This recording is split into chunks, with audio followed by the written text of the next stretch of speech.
మా ఇద్దరి బాండింగ్ అనేది ఎక్స్చేంజ్ ఆఫ్ ఎనర్జీ. తనతో మాట్లాడుతున్నప్పుడు, తన సీన్ చెప్తున్నప్పుడు నాకు ఇచ్చే ఎనర్జీ.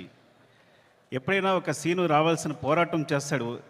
మీరందరూ ఒక ఫైట్ కోసమో లేదా సీక్వెన్స్ కోసమో కాదు, ఒక ఎక్స్ప్రెషన్ కోసం ఫైట్ చేస్తాడు తను. ఒక చిన్న ఎక్స్ప్రెషన్, ఒక ఐబాల్ లేపాలనో, ఒక లిప్ మూవ్ చేయాలనో, లేకపోతే వాయిస్లో ఏదో ఒక షివర్ రావాలనో, అంటే ఒక స్టార్ పర్ఫామ్ చేయడానికి పడే తపన అనేది ఒక డైరెక్టర్కి మామూలు ఎనర్జీ రాదు. డార్లింగ్, నువ్వు నమ్మకపో, కేవలం నేను ఈ సినిమా చేయడం నీ గురించి తప్ప ఇంకేం లేదు, నీ మీద ప్రేమ తప్ప ఇంకేం లేదు. ఈ కథ క్రియేట్ అవ్వడం వచ్చు, మాట్లాడడం వచ్చు. ఫ్రాంక్గా చెప్పాలంటే నీతో సినిమా చేస్తున్నప్పుడు నా దగ్గర కథ లేదు. నీకు వచ్చినప్పుడు ఊరికే జస్ట్ ఒక సీన్ 2 సీన్లు చెప్పాను, ఇట్లా ఉండొచ్చు క్యారెక్టర్ అంతే. కానీ నా దగ్గర కథ లేదు ఆ టైంకి. సో నువ్వు నమ్మి నా తర్వాత నాకు ఇచ్చిన ప్రతి క్షణం నాతో మాట్లాడుతూ ఎనర్జీ కానీ, మన ఇద్దరిని కూర్చున్నప్పుడు నువ్వు ఒక సీన్ చెప్పినప్పుడు నువ్వు ఇచ్చే తపన కానీ, సీన్ గురించి పడే తపన కానీ, ఈ వ్యక్తి కోసం ఏదైనా చేసేచ్చరా.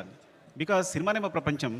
ఆ సినిమాలో ఈ సినిమాని ఒక స్థాయి తీసుకెళ్ళడానికి వ్యక్తి ప్రయత్నిస్తున్నాడు అంటే ప్రతి ఒక్కరికి ఒక ఎనర్జీ వస్తుంది. సెట్లో మొత్తం అందరికీ శ్రీవల్లి చెప్పినట్టు, శ్రీల చెప్పినట్టు, లేదా అందరూ నా టెక్నీషియన్స్ చెప్పినట్టు, నా అసిస్టెంట్ చెప్పినట్టు, ప్రతి ఒక్కరికి కూడా ఏదైనా ఇప్పుడు ఫర్ ఎగ్జాంపుల్ అంటే ఒక ప్లాట్ఫామ్ క్రియేట్ చేస్తాడు తను ఈ హైలో.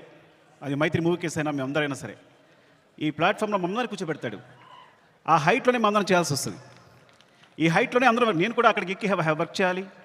ఏ ఆర్టిస్ట్ అయినా, ప్రొడ్యూసర్స్ అయినా, టెక్నీషియన్స్ అయినా ఆ హైట్లోకి వెళ్ళి వర్క్ చేయాలి మేమందరం.